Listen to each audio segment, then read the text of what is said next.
ಕೂಡಲೇ ಅವ್ರ ಮೇಲೆ ತಪ್ಪು ಮಾಡಿದ್ರೆ ಅವ್ರ ಮೇಲೆ ಕ್ರಮ ತಗೊಳ್ತೇನೆ. ಕೊಟ್ರಲ್ಲ ನೀವು ಅಲ್ಲ ಅವ್ರಿಗೇನ ಪೋಸ್ಟಿಂಗ್ ಮಾಡುವಾಗ ಏನಾನ ಸಮಥಿಂಗ್ ಆಗೈತಾ? ಇಲ್ಲ ಅಂದ್ರೆ ಯಾಕೆ ಭಯ ಬೀಳಬೇಕು?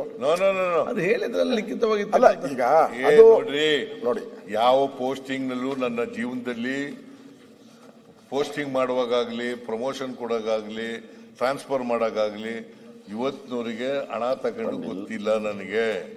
ಯಾವ ಅಧಿಕಾರಿ ಮೇಲೂ ಕೂಡ ನಾವು ಮುಲಾಜಿಲ್ದೇನೆ ಕ್ರಮ ತಗೋತೀವಿ.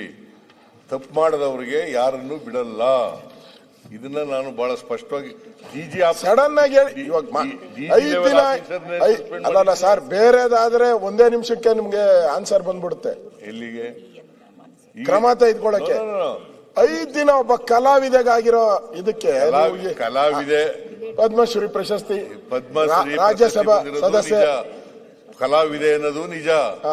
ಅವರು ಕ್ರಮ ತೆಗೆದುಕೊಳ್ಳೋಣ ಅನ್ನೋದು ನಿಜ. ಇಲ್ಲ, ಕ್ರಮ ತಗೊಳ್ತೀನಿ. ಹೇಳ್ಬಿಡಿ, ಅದಕ್ಕೆ ಏನೈತೆ ಸರ್? ಅದಕ್ಕೆ ಒಬ್ಬ ರಾಜ್ಯದ ಮುಖ್ಯಮಂತ್ರಿ ಮೆಸೇಜ್ ಹೋಗ್ತೈತೆ ಸರ್, ಮೆಸೇಜ್ ಹೋಗ್ತೈತೆ. ಏನಾನ ಈ ತರ ಮಾಡೋ ಅಧಿಕಾರಿಗಳಿಗೆ ಒಂದ್ ಶಿಕ್ಷೆ ಆಗ್ಬೇಕು. ವಿಚಾರಣೆ ಮಾಡಿ ವರದಿ ತರಿಸ್ಕೊಳ್ಳದೇನೆ ಮಾಡಕ್ ಬರಲ್ಲ. ಸರಿ, ಆಯ್ತು ಸರ್, ಮಾಡಿ. ಮಾನ್ಯ ಅಧ್ಯಕ್ಷರೇ, ಅದರಿಂದ ಸರ್ ಈ ಎಲ್ಲಾ ಪ್ರಶ್ನೆಗಳಿಗೆ ತಾವು ಉತ್ತರವನ್ನ ಕೊಡ್ಲಿಲ್ಲ. ನಾನು 5,000 ಕೋಟಿದು ಆ ಗೃಹಲಕ್ಷ್ಮಿ ಹಣವನ್ನ ಹಾಕಿಲ್ಲ ಇನ್ನು ಅಂತ ಕೇಳಿದೆ. ನಾನು ಅದ್ರ ಬಗ್ಗೆ ಮಾತೇ ಹೇಳಿಲ್ಲ. ಅಲ್ಲಿ ನೋಡಿದ್ರೆ ಡಿ.ಕೆ. ಶಿವಕುಮಾರ್ ಹೇಳ್ತಾರೆ, ಪಾಪ ಫೈನಾನ್ಸ್ ಅವ್ರು ಕೊಟ್ಟಿಲ್ಲ ಅಂದ್ರೆ ಆ ಹೆಣ್ಮಗಳು ಏನ್ ಮಾಡ್ತಾರೆ ಅಂತ ಅವ್ರು ಹೇಳ್ತಾರೆ. ನೀವು ಕೇಳಿದ್ರೆ ನಾನು ಹಾಕ್ಬಿಟ್ಟಿದ್ದೀನಿ ಅಂತ ಹೇಳ್ತೀರಾ. ಇಲ್ಲಿ ದುಡ್ಡೆಲ್ಲ ಹೋಯ್ತು 5,000. ಅದ್ರ ಬಗ್ಗೆ ನಿಮ್ದು ಉತ್ತರ ಇಲ್ಲ. ನನ್ಗನ್ಸ್ತತೆ ಈ ಇಲ್ಲಗಳ ಸರ್ಕಾರ, ಇದು ಒಂಥರ ಇಲ್ಲಗಳ ಸರ್ಕಾರ. ನನ್ಗನ್ಸ್ತತೆ ಇದು ಏನು ಉತ್ತರಗಳು ನಮ್ಗೆ ಕೊಟ್ಟಿದ್ದಾರೆ ಅದೆಲ್ಲ ರಾಜ್ಯಪಾಲರ ಕೈಲಿ ತಪ್ಪನ್ನ ಹೇಳಿಸಿದ್ದಾರೆ. ಆದ್ರಿಂದ ಈ ಉತ್ತರಗಳು ನಮಗೆ ಸರಿ ಅನ್ಸಿಲ್ಲ. ರಾಜ್ಯದ ಜನತೆಗೆ ದ್ರೋಹ ಬಗೆತಾರೆ ಅಂತ ವಾಕೌಟ್ ಮಾಡ್ತಾ ಇದ್ದೀರಿ ಅಧ್ಯಕ್ಷ. ಇದು ವಾಕೌಟ್. ರಾಜ್ಯಪಾಲರ ಅಧ್ಯಕ್ಷರೇ, 22ನೇ ಜನವರಿ 2026ರಂದು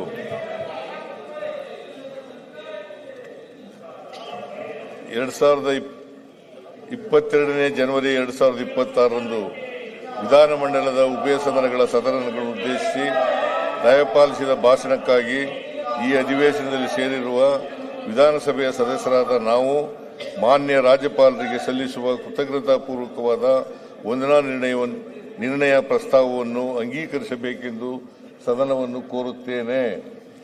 ಲೇಟೆಸ್ಟ್ ಹಾಗೂ ಇಂಟ್ರೆಸ್ಟಿಂಗ್ ಸುದ್ದಿಗಳಿಗಾಗಿ ಬಾಸ್ ಟಿವಿ ಕನ್ನಡ ಚಾನೆಲ್ನ ಸಬ್ಸ್ಕ್ರೈಬ್ ಮಾಡಿ. ಹಾಗೆಯೇ ಬೆಲ್ ಐಕಾನ್ ಪ್ರೆಸ್ ಮಾಡಿ. ಇದರ ಜೊತೆಗೆ ಫೇಸ್ಬುಕ್, ಇನ್ಸ್ಟಾಗ್ರಾಮ್, ಎಕ್ಸ್ನಲ್ಲೂ ಮಿಸ್ ಮಾಡದೆ ಫಾಲೋ ಮಾಡಿ.